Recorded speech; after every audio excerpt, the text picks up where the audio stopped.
Joined now by Mark Roche of Le Monde, who co-wrote the article mentioned in that report, and Charles Tannock, Conservative MEP for London.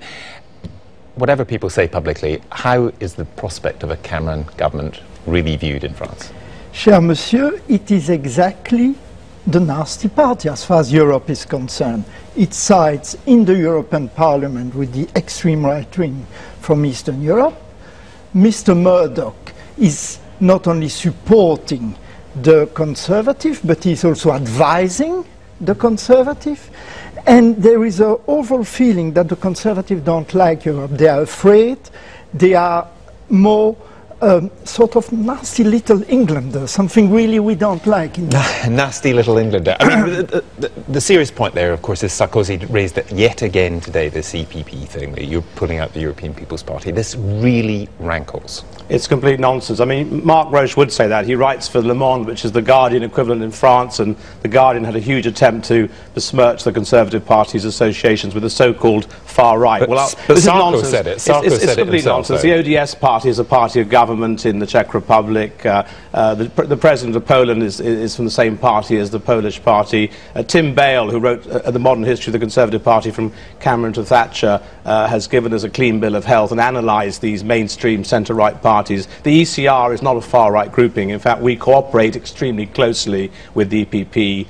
I'm a spokesman on the Foreign Affairs Committee. I work very closely with the EPP. But George Osborne's joke about, you know, Sarkozy's box and all this kind of niggling stuff, that's just not serious politics, is it? I mean, this is somebody who could be running the British economy, and he makes silly jokes about the height of the French president. Well, we all have a sense of humour, and so you think that's a funny joke? Well, it's always at the detriment of foreigners, isn't it? Not at all. I mean, John Major was on a box. Did we say anything about it? No. You know, it's a way of electoral, and I think it's this nasty detrimental towards foreigner, towards European, which is typical Conservative. You described, you know, you co-wrote that article, you described George Osborne as an intellectual lightweight, not taken seriously in the city. I mean, an intellectual lightweight compared to whom? To Sarkozy himself? Compared to Gordon Brown. Gordon Brown, who is close to Sarkozy, Merkel, Berlusconi, are all right-wing leaders. Why do they like Gordon Brown? Because they feel there is meat, there is really very strong views.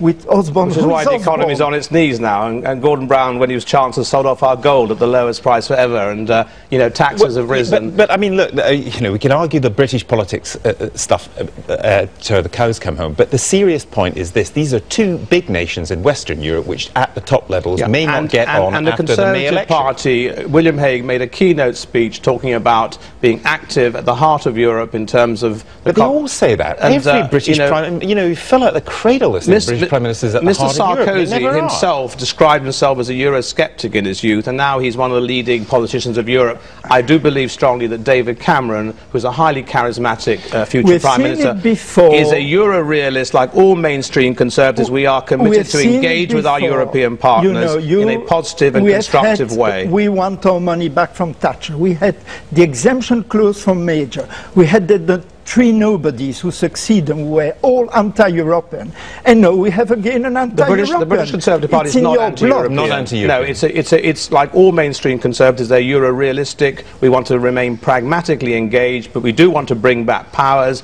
in areas like the social chapter and employment legislation, in areas like the justice and home affairs. But on the issues that, for instance, I'm involved with, which is basically foreign policy and defence, William Hague made a very keynote speech saying we will be fully engaged, even in the European External Action Service, which is the so-called Common Diplomatic Service, which Baroness Ashton is struggling to launch. We will be pragmatically engaged with that as well. You are UKIP, but with an arm. We're not UKIP at all. We'll leave it there. Thank you both very much.